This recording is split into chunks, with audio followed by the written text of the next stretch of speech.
So let's really unpick this bilateral, unilateral. Now, one of the things I'm going to warn you about, you do need to understand this, right? It needs to sit there in your core. But as you are writing responses to problems and assessment tasks, think carefully before you tell me whether it's a unilateral contract or a bilateral contract. You need to know and you need to work it out. But the unilateral contracts are the exceptions, and that is when I will need to know, and you'll need to point it out. I get lots of pieces of paper that tell me this is a bilateral contract because there are two parties and there's an offer and acceptance and blah, blah, blah, blah. It's like, I don't need to know unless it's important to solving the question. And so it becomes quite a technical term, and it's, again, you point out the outliers. So often, particularly doing assignments, you know the expression time is money? Words are money. Invest them on the stuff that really matters, and don't tell me everything you know. Tell me what the answer to the question is, and I will know whether you know the stuff you need to know underneath. So, features of a unilateral contract. We've got two parties. Let's call them A and B, because clearly I lacked in imagination on this day. Only one makes a promise. A promises to pay $100 to B if B finds the lost puppy. B accepts the offer when they perform the task.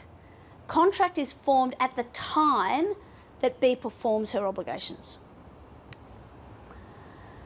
We call it unilateral because there's only ever, when a contract's made, only one party who has an obligation. The other party, the consideration that they pay, and this will make more sense to you when we work through consideration, is the doing of the things that they've done before the contract is made. So, I tried to draw it. I'm not sure that this will make sense to you, but it makes sense to me. So we have an offeror. The offeror makes an offer.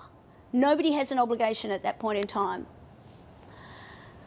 Until the conditions attached to the acceptance are met, that offeror can withdraw the offer at any time. They can take down the poster, they can make an advertisement, or they can just say to the individual, I've changed my mind. Doesn't matter what has been done. Now, there might be legislative impact, there might be a misleading or deceptive conduct issue. From a common law, I'm not worried about that at the moment, we're just talking about what the common law says. The offeree at that point in time has no obligation to do anything. If I say to you, Marius, just so I'm remembering names, Marius, will you please go and find my lost puppy?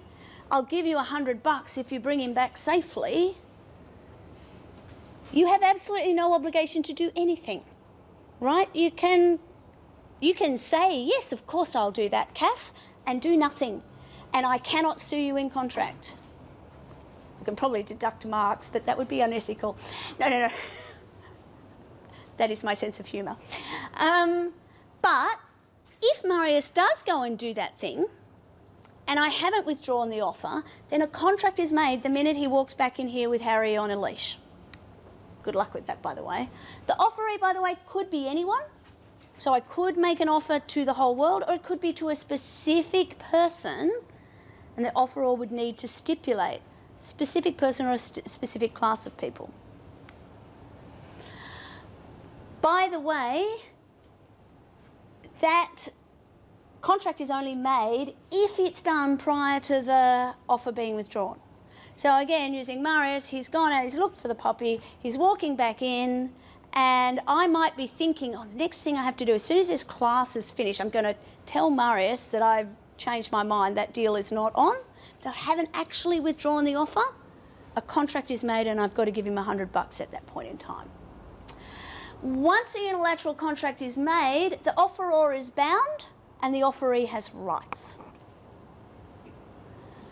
Usually the offeree doesn't have anything more to do. So Mrs. Carlhill had rights, a right to receive 100 quid. The Carlhill Carbolic Smoke Ball Company had an obligation to pay her 100 quid. So how's this different from a bilateral contract? Very messy drawing, But in a bilateral contract, agreement is reached and the contract is made at one point. And at that point, the person who made the offer has an obligation to do the thing. So if the smoke ball contract, no, actually, that'll confuse you. If Marius and I reached an agreement today that if I ever lose my puppy, I'm going to call on, here's my offer to you. If I ever lose my puppy, can I call you and you'll go out and look for him for $100? And so Marius is like, yeah, no variation on that. We have just made a contract. We haven't really, but we've just made a contract. At that point in time, I have an obligation. That obligation is to pay Marius $100 every time he brings my lost puppy back to me.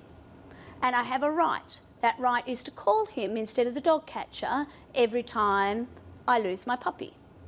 Marius has obligations and rights too. He has an obligation to go and look for my puppy every time I call him, and a right to receive $100 every time that happens.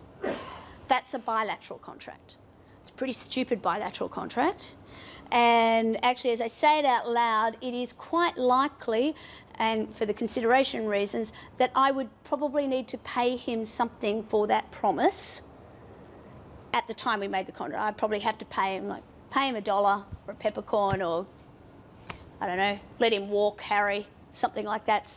Give him something early on to maintain that ongoing arrangement.